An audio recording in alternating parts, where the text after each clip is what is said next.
Dzień dobry.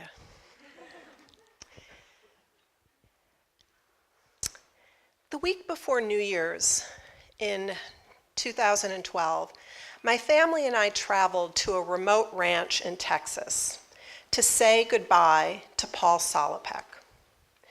Paul is one of the preeminent journalists of his generation, perhaps the very best. A reporter with patient powers of observation and a writer of poetic cadences, whose stories on Africa and on mapping the human genome earned him 2 Pulitzer Prizes before the age of 40.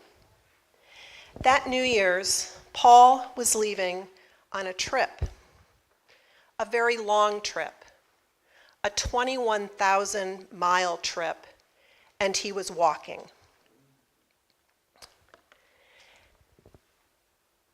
After years of entering and exiting people's stories in a hurry, he wanted to move, he said, at the beat of his footsteps.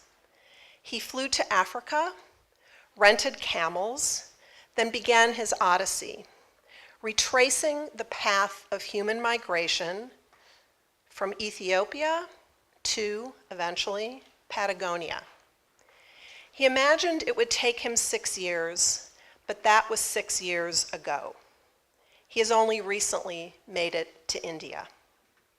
Legions of readers around the world follow his growing archive of video, audio, photography, and writing, documenting our modern epoch. I no longer ask him when he thinks he will be done. My friend will be walking and writing for the rest of his life, a Pied Piper for what he calls slow journalism. In setting across the world by foot, Paul was decidedly rejecting parachute reporting, a journalistic convention further cheapened by technologies that permit us to assume knowledge of people and their stories without ever talking to them. At the same time, the richness of Paul's stories would not have been possible without the use of those same technologies to connect the world to his walk. Sustaining this journey are backpacks of smartphones, audio recorders, GPS tracking devices, satellite phones, and more, carried by donkeys, camels, and Paul and his occasional walking partners. Social media has enabled a rapport between Paul and his readers that his previous newspaper work did not. And a new translator tool, managed by volunteers, has allowed him to publish more than 200 translations across 16 languages, including Polish.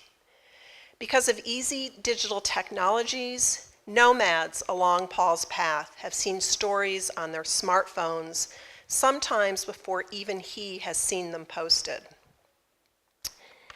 One of the wonderful features of the Out of Eden walk occurs every 100 miles as Paul stops to take and post 6 samples: ambient sound, photos of the earth and sky, a panorama of his current location, a short video, and an interview. Not that long ago, these features would not have been possible from such remote outposts.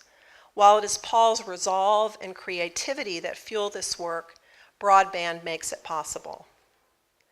Paul calls these transects, and the rich weave of multimedia seems to literally slow time whenever I watch and listen. But his real motivation is that of every great storyteller, to leave behind a nuanced record of the world as he touched and heard it, not only as someone described it to him.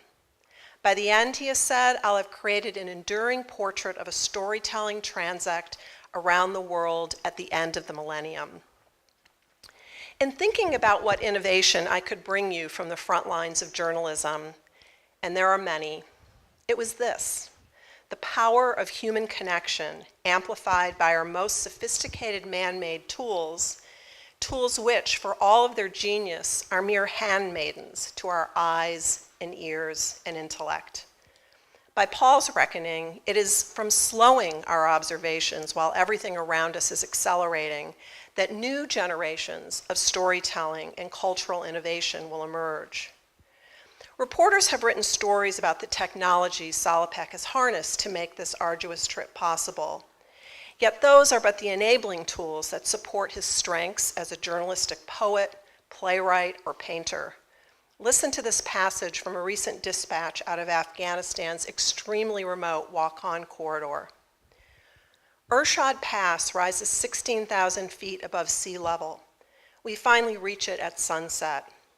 Matthew Paley ventured a feeble victory dance.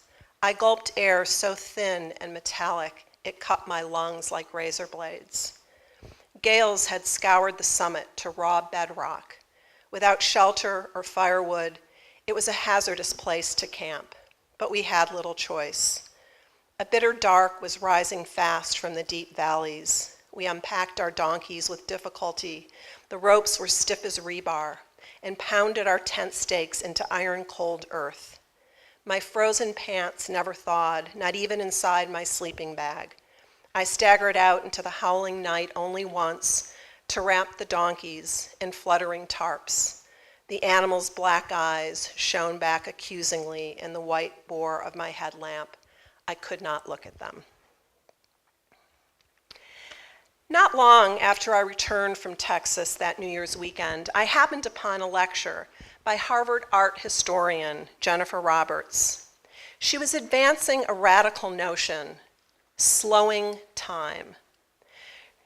She spoke of this in relation to the 18th century John Singleton Copley painting called Boy with a Flying Squirrel, a treasure of Boston's Museum of Fine Arts, and I apologize to Mr. Copley, we've cut the top of the boy's head off, I'm so sorry. It is one of the 2 or 3 most important paintings made in colonial America, and one that Professor Roberts knew well.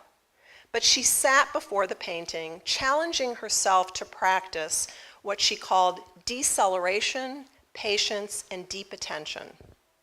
Patience, she argues, is now so undervalued and her students so pressured for immediacy that she must mandate slow learning, requiring them to spend 3 hours away from campus at a museum observing a painting without the aid or interruption of the digital universe.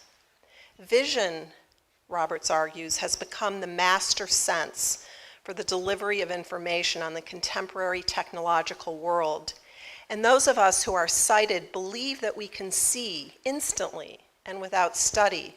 But these exercises with her students have demonstrated otherwise. Just because you have looked at something, she said, it doesn't mean you have seen it. She illustrated her point by cataloging the insights that eluded even her, a brilliant art historian, until deep into her 3-hour observation of the Copley painting. She would write, "It took me 9 minutes to notice that the shape of the boy's ear precisely echoes that of the ruff along the squirrel's belly, and that Copley was making some kind of a connection between the animal and the human body and the sensory capacities of each. It was 21 minutes before I registered the fact that the fingers holding the chain exactly span the diameter of the water glass beneath them. It took a good 45 minutes before I realized that the seemingly random folds and wrinkles in the background curtain are actually perfect copies of the shapes of the boy's ear and eye, as if Copley had imagined those sensory organs distributing or imprinting themselves on the surface behind him, and so on." Roberts' conclusion is a quietly radical notion. Patience, she said, is in itself an innovation in the current temporal world. And if patience is too old-fashioned a word for you, she invites you to substitute temporal intelligence or massive temporal distortion engineering. Roberts believes that unless we engineer these purposeful opportunities for observing, that they will disappear. If, like I often do, you are sitting through this short talk, tempted and having a hard time resisting the digital siren in your backpack or pocket, you know what she means. these are the kinds of experiences, she said wistfully, that are no longer available in nature. It wasn't until I was sorting my thoughts for this talk that I made the connection between Paul Salopek and Jennifer Roberts, the journalist and the art historian, speaking to each other across disciplines, each of them arguing for more time in order to perceive that which we have yet to see. Arguing for time can seem heretic in journalism, where time spent is often viewed as time wasted. The arms race in my profession to be first rather than better, now rather than nuanced, networked rather than novel, is a rising value. And I would argue not just in my industry, but more broadly in my culture.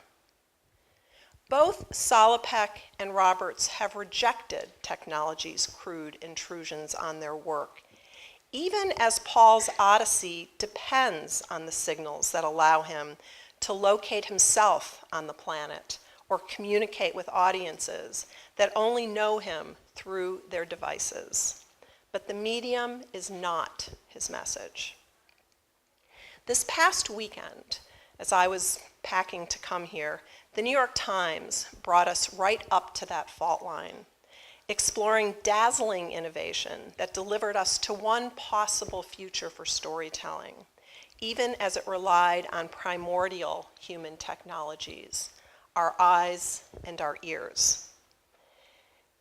Here is a cover of the print edition of the Times magazine, a nearly wordless edition devoted to travel photography, a delicious visual treat. But the magazine, its editor said, was a sonic voyage.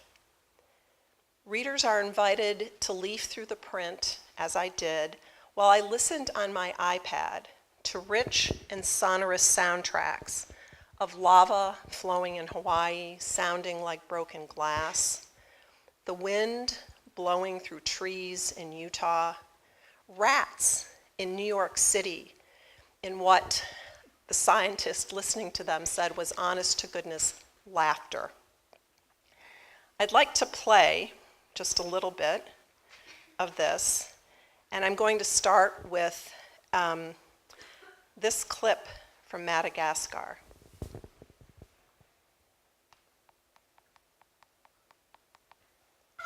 Now we're going to leave Hawaii and travel halfway around the world to Muromaizaha, Madagascar, to hear an unusual sound from the animal kingdom. It's actually kind of a romantic sound because, hold on. This is a lemur, a particular kind of lemur called an indri. Dr. Valeria Torti is a biologist at the University of Turin who studies them very closely.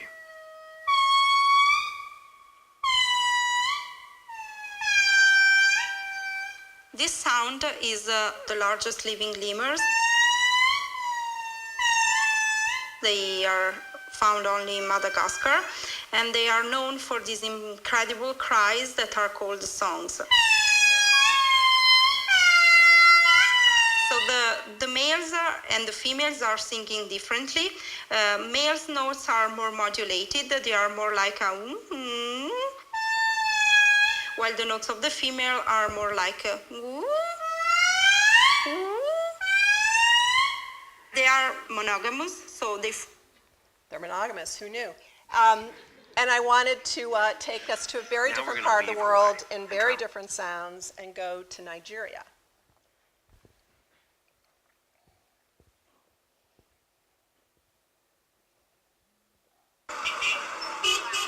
Just like smell and taste, our sense of sound is deeply connected to memory.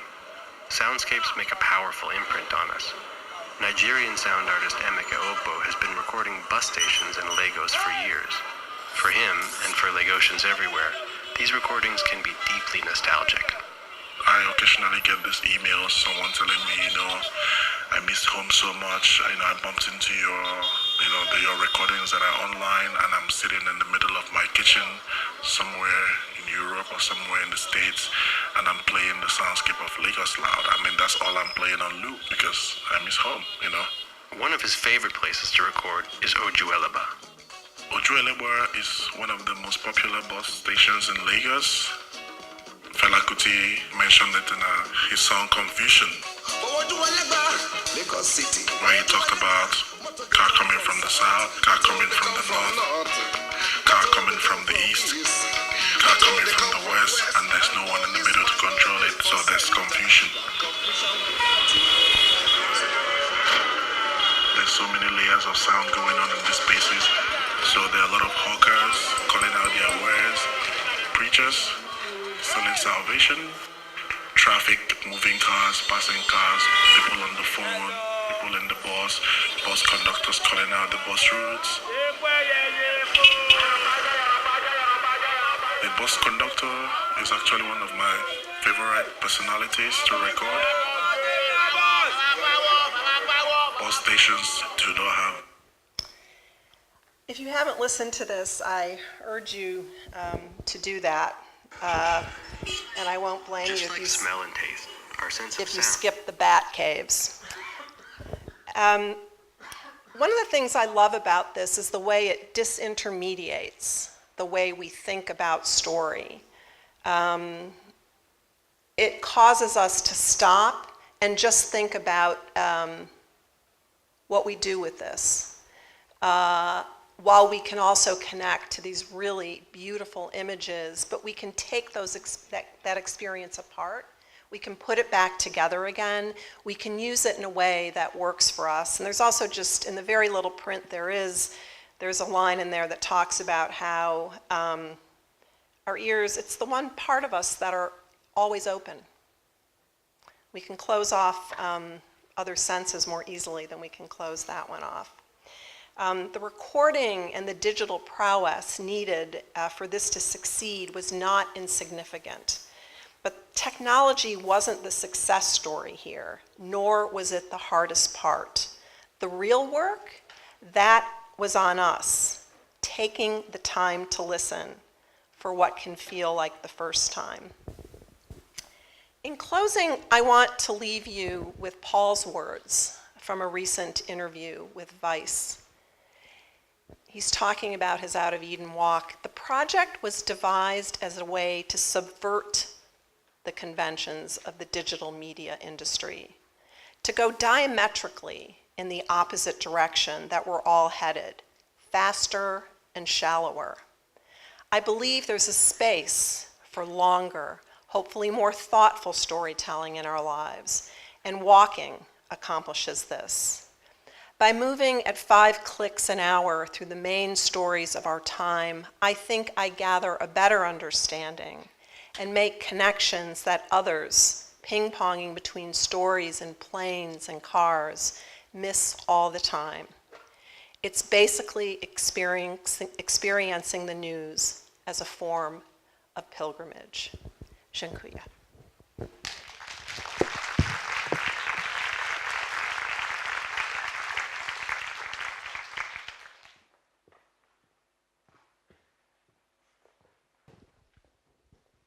Wow, yeah, thank you, Anne-Marie. That was very, very beautiful. It's a tough act to follow. But I feel a little bit that what I will be contributing is a little bit like the maybe more theoretical prelude to which what you explored is a great response in a way. So it will kind of follow a reverse logic here. I'd like to also thank the conference organizers, thank Anna, and everyone who's been working on this and to bring me here, because it's the first time actually I went to Poland and to Warsaw. I'm based in Berlin, although I'm originally from Sweden, so I never had the opportunity to visit. And what I'll try to do here is to actually address directly the theme of hybrid matters of the conference by way of speaking of post-digital hybrids, as I gave the title for this short presentation. And this perspective of the post-digital, it's something that we've been employing at the Transmediale Festival for the past few years. Not to talk about in any way that, or to say that the digital is somehow over, but to talk about let's say, the state of culture after the impact of digitization. Because I think when we're dealing with this topic, we're way too often ending up in a kind of futuristic discourse. What will happen once we have digitized everything? But in fact, the digital is part of our culture since already many years, and it's kind of high time to address also the real world consequences of that. And another aspect of this concept of the post-digital is deals with media history and how media history evolves, which is not necessarily always from A to B, but also where we increasingly see that the old and the new are kind of hybridizing with each other, and the analog and the digital are intimately intertwined with one another. And so in order to kind of maybe explore a little bit more the characteristics and possible responses to this, I'd like to, for the remainder of my presentation, take you on a kind of short journey to 3 sites of the post-digital. And this will be kind of a fragmentary narrative, but I'll hope that it will actually have also an impact for the discussions, not only that we'll have here after the presentation, but also for the rest of the conference, because when I browsed through the program, I noticed that there are indeed many projects in this conference that actually deal with the relation between the old and the new and the analog and the digital. For example, speaking about archives. But without further ado, let's go to the first place I'd like to take you is the time zone. And this is a literal place that I visited earlier this year. It's an arcade lounge, an arcade game parlor inside a shopping mall in India, in Bangalore. Bangalore, as you know, is also known as the Silicon Valley of the East. And this is inside of Orion Mall, where it's one of the most popular shopping malls of a recent spate of huge malls in Bangalore. And here I found this aptly titled or aptly named place for arcade games, Time Zone. I mean, this had a particular nostalgic impact on me because I remember arcade games as a child, as one of the few places I could go and actually play video games.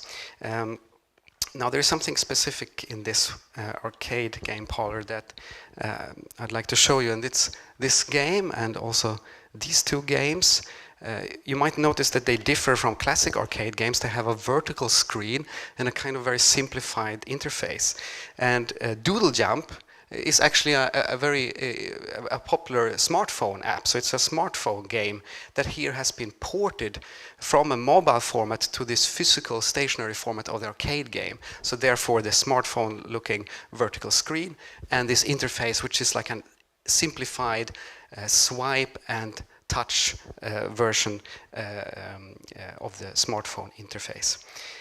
Now this is kind of a funny phenomenon. You could call this, in media theoretical terms, we talk about remediation, how when you have a new medium, it usually reiterates some aspects of an older medium. That's often used to kind of cause also familiarity for the user. But in this case, I think we have to do with something we have to call reverse remediation. So we have the new medium of the smartphone and the apps being kind of reverse remediated into an older form, the arcade game. So yeah, this is maybe something that talks about, I think, shifts in media generation that don't always kind of proceed in a linear form, because they always depend on the cultural and technological context in which they appear. Second place is more like it's actually a phenomenon, afterglow. So afterglow, it's a skylight phenomenon that appears in twilight. It's the pinkish light that appears on the sky after the sun has set. And this is actually caused by particles of dust in the stratosphere that kind of catches the light of the fading sun, and they continue to glow. And we use this actually as a title of one of our festivals that very much also talked about the post-digital, as I briefly outlined. And maybe this is a good metaphor also for the state of the digital in our culture today. It's something that continues to fascinate and glow, but it's becoming also less and less visible as such, as a technology. less and less tangible. And the paradox is that at the same time it's being integrated somehow everywhere. So it's part of our lives, it's becoming an infrastructure. So one of the tasks maybe of culture producers, of artists, media theorists, should also be, I think, to make it tangible again, to be able to understand the digital also in its kind of geopolitical and physical dimensions. So, for example, we should think about the digital not only as the smart city here in China, but also as the e-waste dump in Ghana, and the physical infrastructures that make up the data, the cloud computing that we use in our everyday lives. And these produce also vast amounts of hard drives. Here we have a picture of hard drives, discarded hard drives. Like here we have a picture of those from a data center in Saint-Ghislain in France of Google, I believe, that might have ended up at that e-waste dump, who knows. So these are also aspects. The digital afterglow is a production also of waste, data as excessive amounts of communicational waste, both in intangible and tangible forms. Another aspect of the post-digital that maybe we should think about here. And the third place in this fragmentary journey is also perhaps beginning to talk about possible responses. So BWP, WAP, I would like to take you there to back when Pluto was a planet.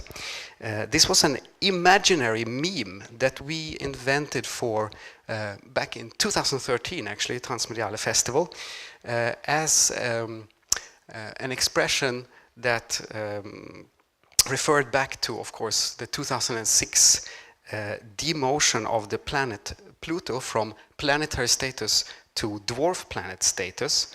And it was not a festival about this, about Pluto, but we took this as an example of how, through technological observation, you can actually have a situation where knowledge is reclassified literally overnight in this case. And so you went from a planetary system of 9 planets to 8 planets. And there are, of course, other things in our recent past that has changed quickly. Back when mobile phones were dumb, letters traveled by pneumatic air, tweeting was mainly done by the birds, users were chatting on the Minitel, ICQ beat IRC, Xerox challenged the thermofax, YouTube was still another Web 2 startup, fax was the new telex, you were calling up bulletin board systems, only American university students were using Facebook, history had ended, we had 9 planets, Pluto was a planet. Probably difficult to translate, sorry.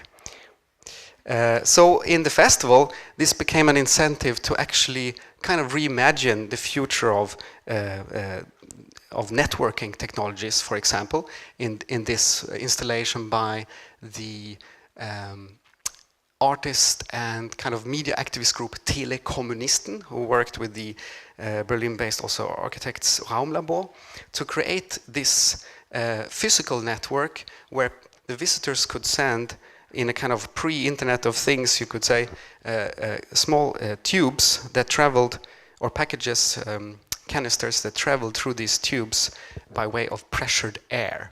So in Berlin, actually, you had, way up until the 1980s, a functional Rohrpost system that is a network which was used actually by the German postal system and the citizens to send physical packages. And in our low-tech version, industrial vacuum cleaners powered these 8 arms that stretched through the main venue of the Transmediale, the Haus der Kultur und der Welt.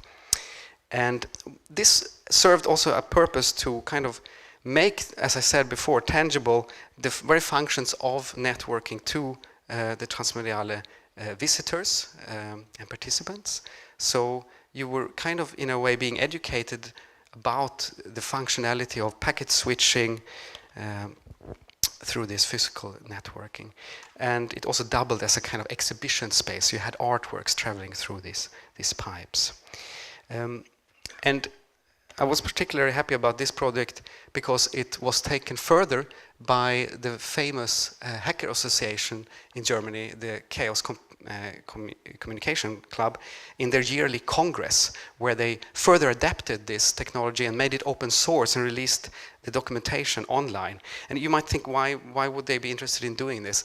And you have to think that this was right after the leaks of Edward Snowden on the NSA and other intelligence agencies' abuse of user data and the whole surveillance scandals. So this was seen as a kind of an alternative form of local, more intimate, more hard to survey type of networking. Very difficult to scale up on a global level, of course, or make a big business as a startup out of, but an artistic reimagining for a certain moment that challenges our kind of, taking for granted views on how technologies and how networking function.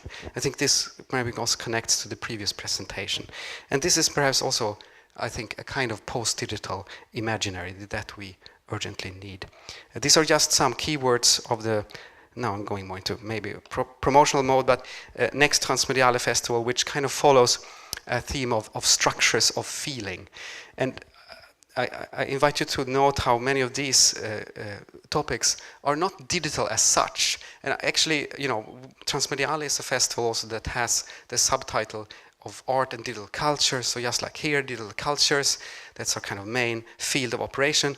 But I think that actually there is no such thing as digital culture. You can never define culture by a technological means. Technology is kind of technology, it functions technologically, and culture actually doesn't. So therefore I try to introduce this kind of post-digital perspective. We always have to ask kind of what culture, on whose conditions, for whom, and in what way, and so on. And in here, I just made a short plaidoyer for this post-digital perspective as a kind of important reminder of different aspects of the digital that we have to deal with also. And this we will continue with at Transmediale next year. So maybe after you've finished all the discussions here over the days, you can come over to Berlin and continue there in the beginning of next year. Thank you.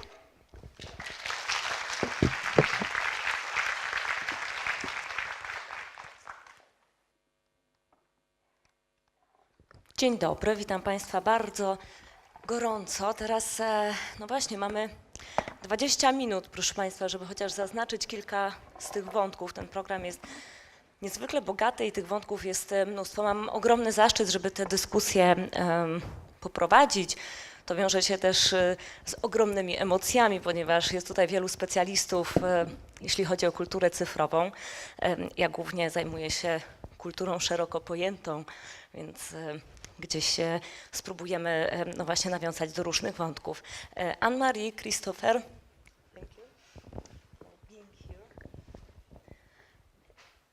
I cóż, przyznam się, że ten plan tej dyskusji wyglądał zupełnie inaczej, ale po tej prezentacji postanowiłam go nieco zmienić i chciałam zacząć od czasu, od tego pojęcia czasu.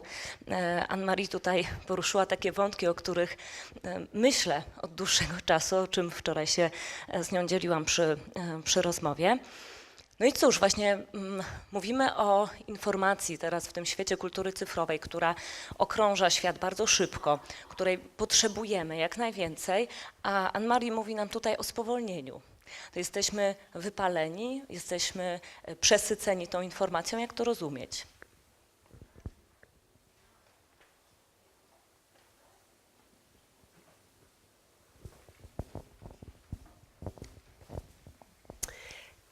Is this functioning? Well, I think what I tried to talk about was people who are responding to that in really interesting and creative ways. And I don't think there's a prescription for that. And one of the inspirations I take from both Paul's work and Jennifer Roberts' work is this challenge to the way we were, I think, reflexively living, or are reflexively living and doing our work. And I think it's sort of what, it tethers to what Kristoffer was saying about just challenging the basic term digital culture. right? And so it's on both of their behalfs, trying to kind of separate that out and really challenge, what is my work? How do I do my work? How do I understand my work? And how do I understand the world? And how do we understand each other? And so again, I think one of the super interesting things about Paul's work, especially, is that it would not be possible without the technologies that are so abundant to his generation of journalists. Literally would not be possible. He would be taking this walk, and in a year from now we'd see a book or something like that, or the occasional magazine story. But my ability to be in constant touch with him, our ability to see his photography the minute he decides to post on Instagram.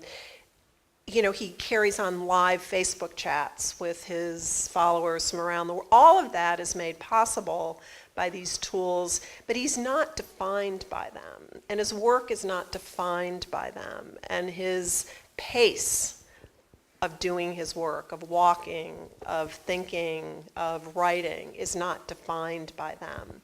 And that may sound very simplistic, but it is a really radical rebuke to the way journalism is being done now, which is being defined by the platforms for so many of us.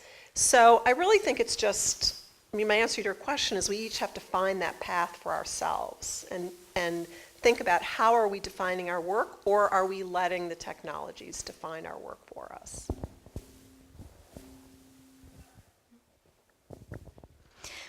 No ale myślę, że zgodzicie się ze mną i to pytanie również przepraszam, ja się odsunę troszkę, bo czuję, że siedzę jakoś tyłem w stosunku do Kristoffera, przepraszam za to. Zgodzicie się ze mną, że najnowsza technologia i w zasadzie te narzędzia, które teraz dostaliśmy, no przede wszystkim skracają dystans między odbiorcą, a między tym, który informacje podaje, czy głównie tutaj, no właśnie możemy mówić o największej wartości właśnie nowych technologii, jeśli myślimy o tej relacji między odbiorcą a informującym? Kristoffer. Yes, that's one aspect, but I would like to highlight also the reduced gap between, the producer and the audience on the terms of the fact, in other terms, talking about also how more people have now access to produce media. So the more kind of democratizing aspect in that sense, not so much the audience, producer divide. And I'm saying that because I come more from, I think, that background of artistic practices that have a kind of DIY approach to technologies.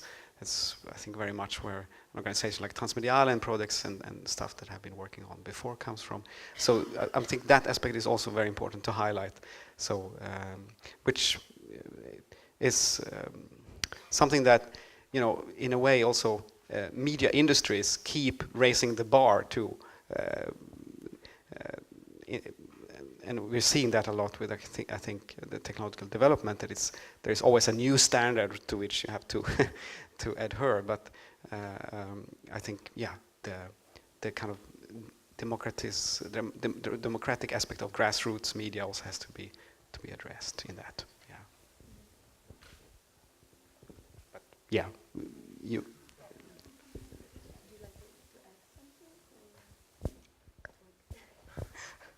To w takim razie, nawiązując trochę też do tego, co Kristoffer powiedział przed chwilą, ale również do jego prezentacji, bo widzieliśmy tam, w jaki sposób definicje, które bardzo dobrze znamy, nabierają czy przez najnowszą technologię zupełnie nowego znaczenia. I chciałam zadać wam takie dość ogólne pytanie, ale jak w takim razie rozumiemy teraz słowo media, medium? Co to w zasadzie teraz znaczy?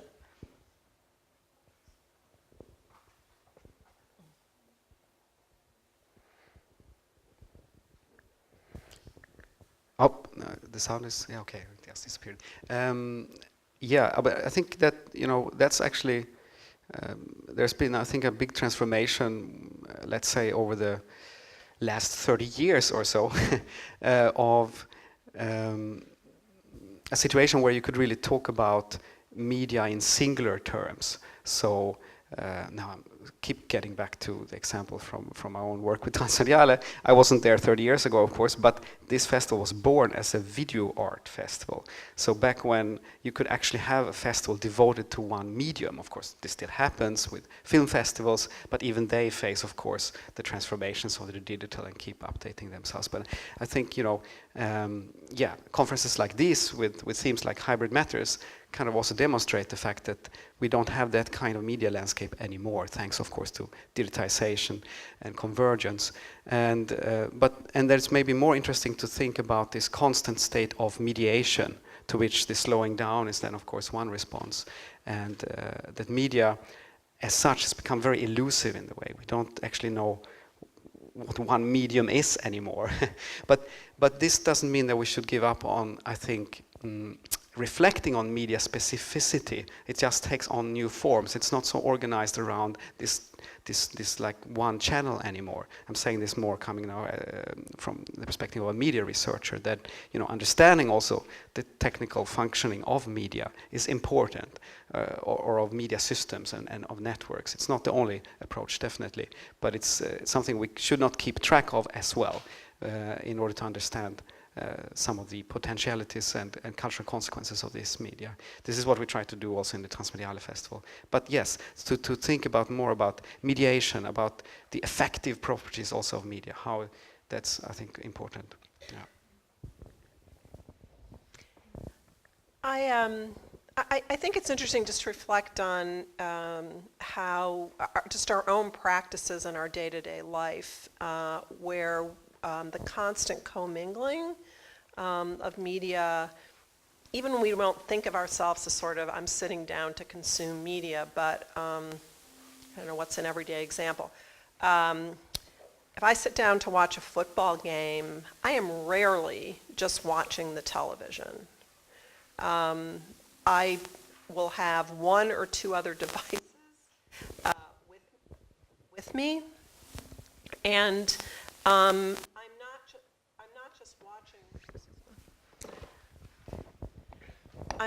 I'm not just watching the game, but I'm accessing people whose opinions about football I'm interested in.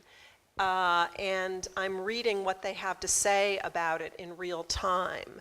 I'm accessing video that has replays of something that I may have just seen. It's this constant backing and forthing, even if I think what I'm doing is just watching a game. And one of the things I love about the New York Times Magazine example that I talked about is kind of their acknowledgement that we really are now in charge. We have been for a while, but it's the Times creating content with that in their, in the front view, not in the rear view mirror. And so it's the Times saying, yes, we know that we send this newspaper around, we put it on trucks and we deliver it to your home or to your newsstand, and you're reading this thing, although in the case of this magazine, there's not much to read. There's a little bit, but it's this beautiful visual experience. And we're going to put this audio experience over here, and we're not supplying you with an iPad or a laptop or a phone. We know you have those things, and we're just going to assume that you're going to use whatever device you want, and you're going to go back and forth at whatever pace you want. You can go to Madagascar first. You don't need to go to Hawaii first, which is what we have first in our storytelling. You can start with Iceland, which is the last spot on their journey. You can listen to this with the photographs. You don't need to look at the photographs. You can look at these photographs and never sign on to listen to the audio experience. And we'll look back on this as super rudimentary in a very short amount of time, but and maybe in some ways it doesn't seem that different from what we already do. But what I like about this is it's a big media organization giving full recognition of that. And not just recognizing it, but really building around that and embracing that. in a very generous and animated spirit.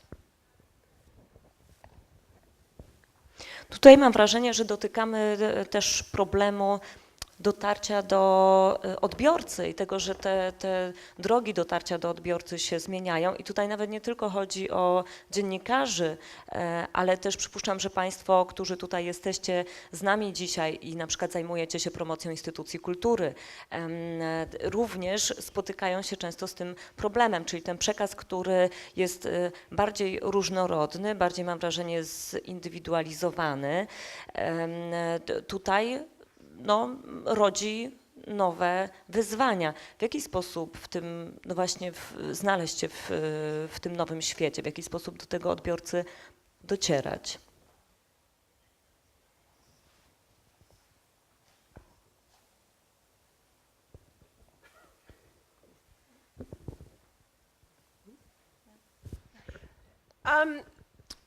So I don't, in the United States, and I know it's a friend of mine is now doing this in France actually too. This is here's an example I really like because it's putting the audience in the room, and it's a project out of San Francisco called Pop-Up Magazine. Perhaps some of you have heard of it, and maybe some of you have even seen this. But it's storytellers in a room with the audience, and in fact, then ending the evening at a cocktail party with each other. And it's using so they have these really amazing storytellers come up, using all kinds of different means and methods of communicating a story. Some of it involves music, some of it involves animation, live animation, some of it involves short documentaries that people have made. Some of it, I went to one where part of it was a sing-along.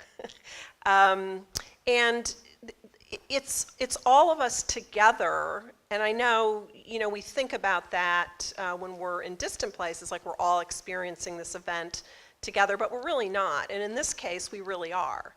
We are literally in the room together, and the creators can hear and see in real time how you're responding to their creation. Are you laughing? Are you doing nothing? Did you applaud that? Was it a tepid response? And then you're all talking after the case, after the event too. So that's just one example of something that, some people are doing that I think has really exciting possibilities.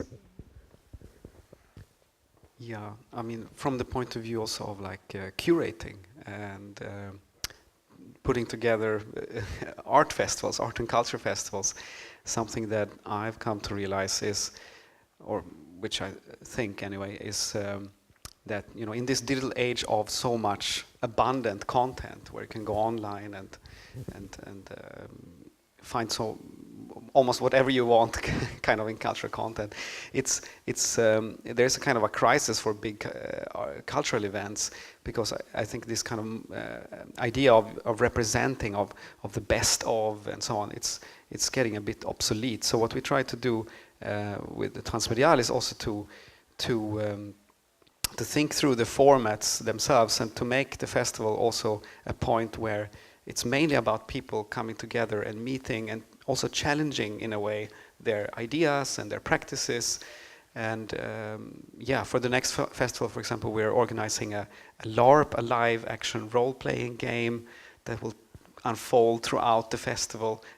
And I think this kind of multimodal conversation, I think, is something that's important. Yeah. To zapytam jeszcze, zanim będziemy jakoś podsumowywać też naszą rozmowę, to jeszcze zapytam krótko o to, w jaki sposób waszym zdaniem kultura może właśnie w tej dobie kultury cyfrowej może czerpać z narzędzi, które pracowało w jakiś sposób dziennikarstwo i również dziennikarstwo może czerpać z tych narzędzi, którymi posługuje się kultura szeroko pojęta.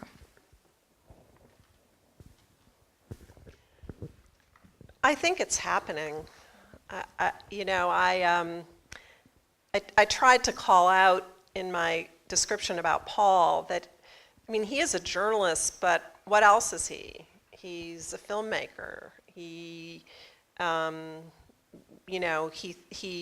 using words in a very painterly fashion to take you to places. I mean, the Wakan Valley, most of us could never get to and will never get to in our lifetimes. It's very hard to get there, not just physically, but politically and every other way.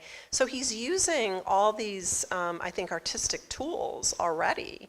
They're completely embedded in his work. His work is not possible without them. He doesn't think outside of those tools. And I do think, we as consumers of that information are demanding it. Even though technologies allow us to be more places than ever in the history of humankind, it also is putting a higher and higher, I think, value on those people who know how to orchestrate all of that in a special way, which I think Paul is doing. And I think of him as a storyteller, and to me that's very much, that's journalism and art braided just in his everyday practice. It's nothing, he doesn't think outside of that twinning in any of his work. And those are the journalists I most value. I can't answer how artists think about that, but that's how I as an editor think about that. Yeah, I can only go back to the message of the presentation, and I think that actually both art and journalism has been intimately intertwined with technology from the very start. I mean, the Canadian media theorist Marshall McLuhan used to talk about the Gutenberg galaxy, or we could turn to figures like Leonardo da Vinci and think about the rapport of art, science, and technology there. So it's definitely nothing new. And I think the big danger today is that we kind of think that artists, or journalists for that matter, have to kind of keep up with technological innovation. And this is, of course, on one hand a fact because of the kind of almost hyper-capitalist industrial kind of context in which technology is produced and keep getting produced, which has this logic of we always have to keep up. It's a kind of consumer logic also. But I think very much the storytelling aspect, inventing new narratives, and challenging the imaginaries, how we use technology, to show also how they can be used differently. Yeah. Could I just say one thing before we wrap up? This is just a very personal thing. I really want to thank the organizers for inviting me here today. Anything I am as a journalist or a storyteller is really because of my maternal grandmother, Anna Klepak, who was born Anna Gosh and grew up in a little village outside Lublin. And all of my grandparents came from Poland, but she in particular was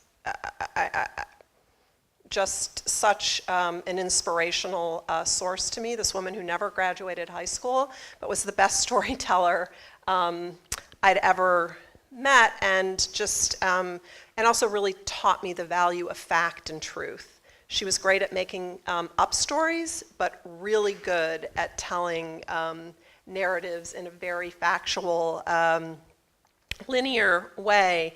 And I have this thing, just it's a point of pride, that when I'm speaking to groups, I often mention her name. And being able to do that, mention her name here today, is more meaningful than any other time I've been able to do that. So thank you for the opportunity to say that.